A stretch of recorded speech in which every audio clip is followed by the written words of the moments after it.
presumably the Goldbergs. Yeah, so what's this dynamic duo Batman episode about, man? Can't wait to scream. Pops and Adam go see Batman, Tim Burton's Batman in 1989, although we never say 89 because they never really give the year on the show. So they go see Batman, and there's obviously a cultural difference. For Pops, Batman is Adam West, and it's all fun and games, and for Adam, Batman is Michael Keaton, and it's dark.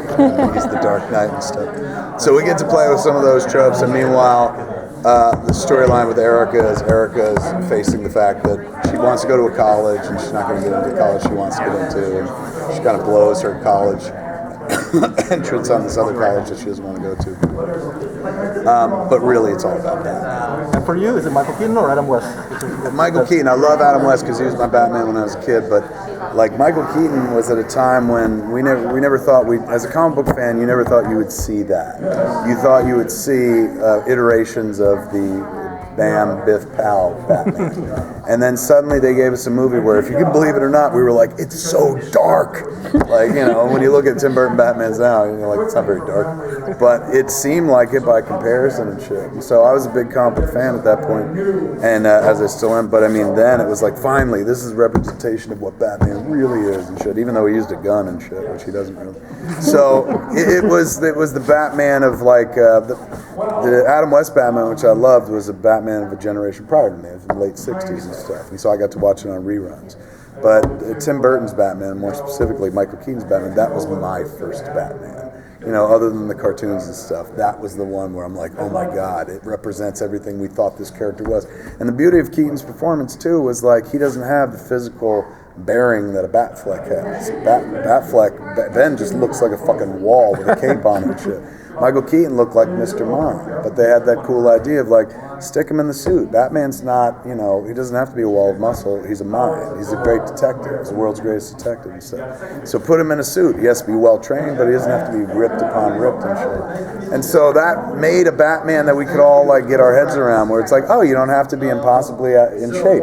So by that token, if I can fit into that suit, I could be Batman. So that Michael Keaton Batman was my fave. I know, like, I love Ben and stuff, and he's playing him now, but the emotional connection that I have to the Keaton Batman is pretty intense. That was before, when I think of that Batman, that was before I ever wanted to be a filmmaker. So that was when I was just a person that watched movies and stuff. And so that represents like a real, not innocent time, because it's not like I got corrupted or something, but just like that was a time before that I would be in this room, or I would be just watching this show, not directing it. So when I think of Michael Keaton, it reminds me of everything that happened before Clerks. It was like one of the last meals, cultural meals I ate before I went out on my own journey and started trying some shit. So maybe that's why I'm partial to it. Sorry, how are you, sir? Hi, Kevin. Was your 80s very similar to the Goldbergs? So much so that every episode I watch, I go, fuck, why didn't I make this show? Like that, when I first watched the Goldbergs, I was like, God damn it, it's so close to, like, I had a mother, father, we had a grandparent lived around the block. Older sister, middle brother, younger brother. So the whole structure's there. They're in Jenkintown, which is not very far from Highlands, New Jersey. They're in Pennsylvania, very close to us. Grew up around the same time with all the same fucking references. Maybe Adam's a little younger than me, so he's more G.I. Joe and Transformers than I am. But generally speaking, it is like watching my childhood. And the really fucking dopey thing is, like, right before I fell into the Goldbergs, like, I was writing this flick where I was like, nobody's done like a Christmas story in a while. Like an omniscient narrator who just fucking talks about his childhood. I'm going to start writing in that. Then Matt Myra called me up.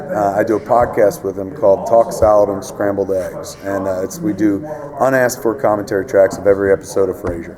So he works on Goldbergs now. And he goes, would you ever direct an episode of Goldbergs? And I was like, oh God, yeah, that sounds fun. Let's fucking do it. When? And he goes, oh, it's after Christmas or something. And so after Christmas, he was like, oh, it's a Batman episode. And I was like, that couldn't be better. Like, now I'll do a good job. I didn't know what I was going to do before that. But, fuck, I forgot what you asked for. What was the main point? How different was your 80s from the 80s? From his. So when I went to the show and look around, it looks like, he probably grew up with a little more money than I did. He had all the toys. I had some of them. But it's very, very close. And in his 80s and my 80s are very similar. Same cultural references and stuff like that. Fun thing about being on the show is when you walk around the set, it's just when you're not when you're between takes, you know, they're setting up. When the people are actually working and you're just standing around, it's eye candy. You just look around and you're like, oh my God, I remember this. I had this. Oh my God. And not just in the kids' room, everywhere in the house. So it looks like my 80s, and that's why it's probably easy to jump in. But I'll be honest with you, like this, I don't want to ruin it for other TV directors, but this TV directing episodic thing is like, it's a scam and a half. Because think about it, like you've got a show, like Goldberg's episode, season 4 is when I come into it. Season 4, man, you've been up and running for a long time. These actors know exactly what they're fucking doing. They don't need no help from you. You're not going to be like, let me tell you how you're feeling in this scene. Let me tell you how to play Bev. Like, fucking Wendy's a genius. And you can't change the look of the show. Like, I met with Adam, you know, when you do the tone meeting in the beginning. He's like, you know, I know you come from movies. And he's going, I hate to tell you this, but we don't shoot real difficult here. Or you know, it's pretty simple. He's like, we shoot wide, cowboy, and close-up. That's it. And I was like, well, I don't know how to tell you this. That's all you were fucking getting anyway. That's all I shoot in my day job and stuff. So you can't change the look of the show because it's set. You can't like be like, guess what? This week it's going to be black and white in one fucking shot. So at the end of the day, you have no real impact on those two aspects of the process, and that's what I think of as directing. So I had to figure out what my fucking role there is, other than as observer. So literally, I would just watch them make the Goldbergs. So I figured, I guess the reason they brought me back for the season finale, or why I got to go, why I keep getting brought back, is because I'm enthusiastic. It's about it. It's the nearest I could figure, because I direct like a Baptist preacher on coke. And so it's all passion and all like, oh my God, even when we're in the second take, I'm like, we're going one more take, but not because of you. All the good was yours, only the bad is mine. We're going one more take because I missed something else. But this is a beautiful opportunity, kids, because we'll never have this chance in our lives again. You'll never say this shit again. You'll never be standing right there. I'll never be standing right here. This is a perfect moment in time. So why don't we seize the moment, man, crack its fucking bones open and suck the marrow out, man, because we got this great job where we make pretend for a living, and we make pretend in the best place on earth, at the fucking Goldbergs. Let's do this. And that kind of enthusiasm, I guess, translates. That works. That's why I've gotten rehired. It's the nearest I can figure, because other than that, I've brought nothing to these shows. Are the Flash and Supergirl the same way? Same way. Season 2 and 3. Same way. Honestly, when I'm on those shows, think about it. You've got two teams. They A/B those shows. So you've got a DP on one show who's different from the DP on the next show. So you got two crews of teams that shoot that show and shoot it beautifully and brilliantly on a regular basis. And there's a specific look to it, so you can't change the look of that show either. If you do, people tuning in would be like, this ain't fucking Supergirl.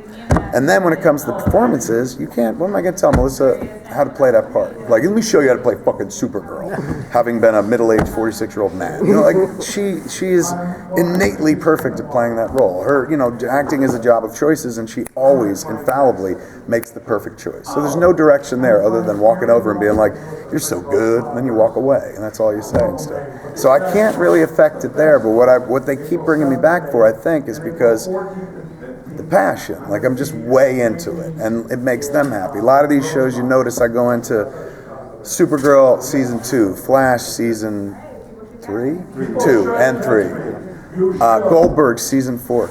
These are people that have been doing this for a while, so they're used to one perspective, their own perspective on the material and stuff. But I come from an outside perspective. I come from a guy who just likes watching this shit. So I'm able to come to him like with a message from another planet. Like, you don't understand the good you do here. Like, same thing I did on the Goldbergs, I did on Supergirl. I was like, look, you guys are in a fucking concrete building 9 months out of the year, so you don't have any idea the impact you have. But I'm here to tell you, I'm out in the world, and I've seen the impact. And like on Supergirl, there was an article about this little girl in school who took pictures dressed like Supergirl and shit, and got over some speech impediments. It was a real warm story, man, but it was all predicated on she fucking loves that show. I was like, that's the work you do. Like, look at that little girl. She wasn't going to take her school pictures and shit. She's all embarrassed of her speech impediment. Your fucking show empowers that girl. That's the beauty of what you're doing here. I know you think you're doing a goofy show about a space girl that flies around and saves people, but it's way bigger than that. And so when you come with that perspective, people are like, oh, shit. Like, suddenly they're looking at the job through new eyes and stuff. So I guess that's why I keep getting brought back, but it's nothing else. Like, I've been trying to figure it out, man, and I bring no vision whatsoever. They have scripts written for you. Andy wrote this script. It was fantastic. And, you know, you can tag up, throw some jokes in, but no point, man. Like it's perfect. And those Flash and Supergirl scripts are beautiful things I can't even do. Can't write like that. So like at the end of the day, I can affect no change whatsoever, except I can make everybody fucking happy to be at work. And when you're in season 4 of a show or season 3 of a show, sometimes that matters. Like that's what I've been told. They're like, dude, you're worth your weight in gold because you make them happy. The cast and the crew, they're happy being around you. And I was like, but so you're paying me to be their friend? Like this doesn't make sense. But they're like, directing is not just the way you see it. It's done a bunch of different ways, and this is just one of them. And shit. So it's fun to do, but I still can't get my head around it. I don't think I'm good at it. Because we saw you. Because we saw you direct Supergirl. We saw some Easter eggs that you threw your own like yoga hosers, and we so saw close to my ears. and so we got to see that. Are we going to see any Easter eggs that you're going to throw into this episode? I didn't. And honestly, the Easter eggs on the other shows, I would never ask to put them in because it's slippery slope. Mm-hmm. Like I learned that on. You ever watch Cinema Sins on YouTube? Mm-hmm. I love Cinema Sins. It's a genius show. One day they asked me, hey, you want to do a voiceover? You want to do the voice this week? And fuck yeah, I love it. And they were doing Star Wars. Like, oh my God. So I did their script. I threw in a few of my things, but basically their fucking script. And the episode goes up, and it's the most hated episode of Cinema Sins. People are like, this fucking sucks. Who is this guy? Who does he think he is? Why does he think he's funny? And I was like, what the fuck? I was just doing Cinema Sins. And I realized I was doing my version of Cinema Sins. Everyone tunes in for Cinema Sins. And just because you're the new guy, you don't necessarily have to be like, here's my spin on it. Like, what they want to see is the thing they see every week. If I go to the Goldbergs, I'm like, Jeff, now play it completely fucking differently. You break the fucking show. So at the end of the day, I try not to inflict my taste on things. So like in Supergirl this week, the girls come out of a yoga studio and it said yoga hosiers or something like that. And everyone was like, you fucking put that in. I was like, I didn't. The production designer Tyler put it in. I didn't fight him because I was like, finally, a commercial for yoga hosiers. But it was more like I let somebody else suggest it. And so on this show, there was nothing that I was like, ooh, I want to reference. Like at one point we were going to do a tag where Jay and Silent Bob were outside of the Wawa. But Jay wasn't in town and we found a way better tag that's inherent to the story. That's the other thing. You don't want to come and be like, let me smear my fucking feces all over it. You want to show that you can do their show. So our episode ends with a better tag than Jay and Silent Bob. It's a tag that involves the character and it's about the story itself. So I try not to, show up and be like, let me just put ads in for myself. But when it happens, it's a cool thing. If other people are like, hey, we want to do this. Like, almost doing it on this show felt very sweet, but at the same time, it felt like, maybe not this episode. Maybe one day down the road. I mean, sooner or later, me and Jay will stand outside the Wawa. We have to. But not right away.